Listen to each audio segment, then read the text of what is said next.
I chose this class because I want my future to be something to do with engineering. Through the engineering, manufacturing, and technology pathway, scholars can explore careers through relevant courses such as Principles of Engineering, Woodworking, Automotive Technology, and Intro to Computer Science and Game Design. I just want to get into the STEM field, and I think I might want to do engineering at some point, but I don't know what kind of engineering. So this has helped me figure out different kinds of engineering and what I might want to do. I wanted to always do something with mechanics and engineering.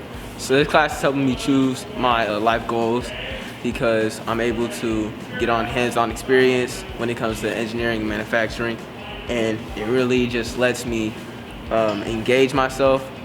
This helps a lot with that. This personalized pathway can lead to lucrative, high-demand careers as an architect, general contractor, software engineer, and more.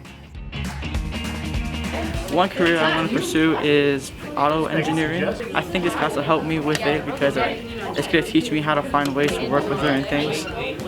If you're trying to get into coding, this is a great head start because in high school it gets a lot more challenging. If you have a head start over the other students, you'll have a better chance to succeed. Our CTE courses are offered at both the middle and high school level and provide opportunities for high school scholars to earn dual credit and industry certifications. CTE courses support Goal 5 of the district's strategic plan, persistence to graduation.